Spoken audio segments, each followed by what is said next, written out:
Okay, good morning team. Part 3 of the Puffin walkabout finally. So still up here in sunny Whitehaven, a very sunny but chilly Whitehaven this morning. And what we said we would do in part 3 was to invite Chris Dobson on board to give us a walkthrough of the electrical refit that we've been doing here with his company, UK Marine Electronics, and with the Victron equipment that Chris is a specialist in.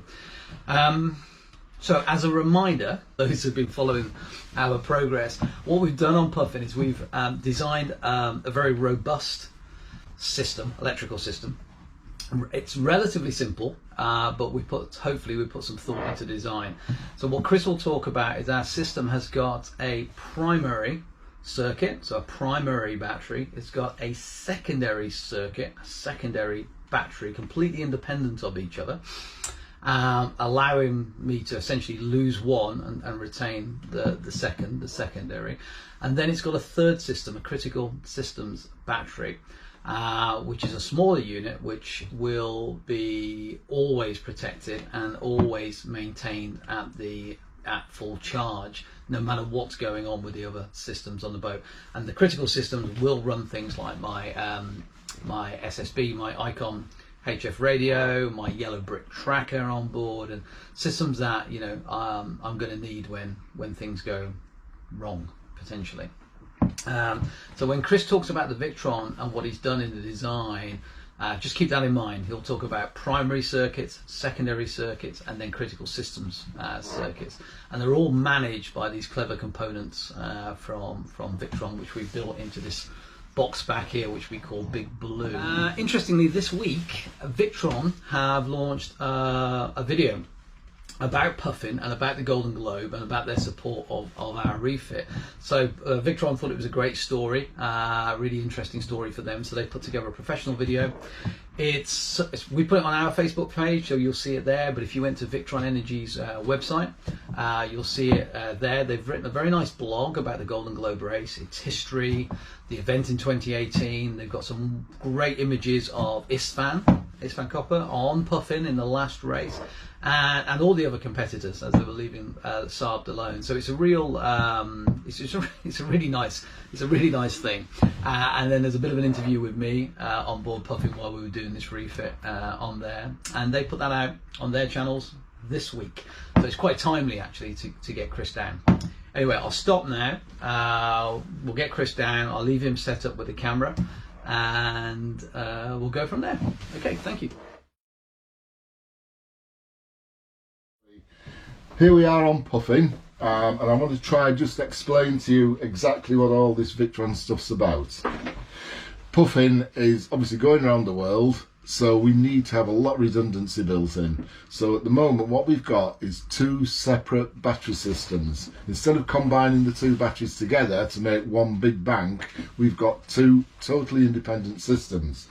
Now Big Blue here consists of this device here, which is the Orion TR Smart DC-DC charger. This takes all the power from all the batteries and ensures that the critical systems battery is fully charged at all times. Down here we have the Smart Battery Protects. Now these little devices will shut the batteries down if the voltage gets too low to prevent over discharge.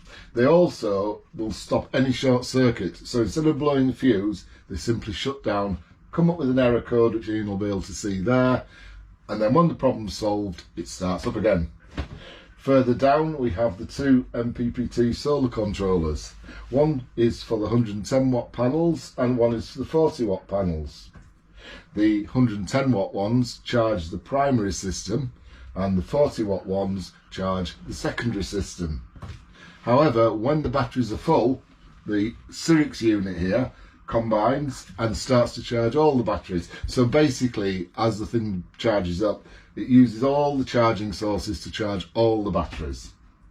We have various bus bars down here, and the whole thing is enclosed in watertight compartments with normally plastic lids on, so you can see the flashing lights through them.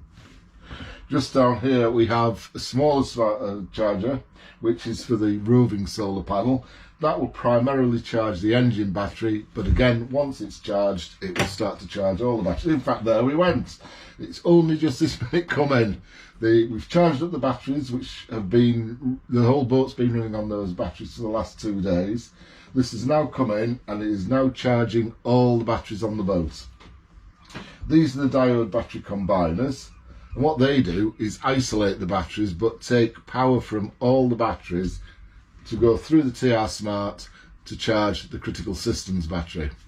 The whole purpose of this is that this system will destroy the ordinary batteries in preference to keeping critical systems going, which means that if you have a really nasty problem, you need to communicate with the outside world urgently.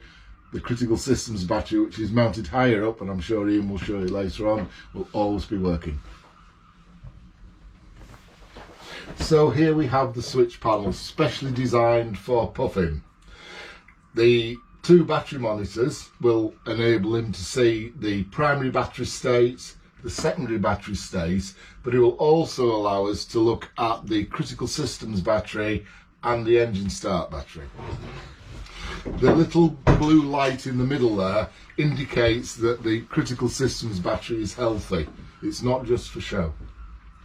The rest of the panel is for all the circuits, and each circuit has the choice of off, primary battery or secondary battery. If the solar works as well as it has been doing, what we're going to be doing is using the primary only most of the time.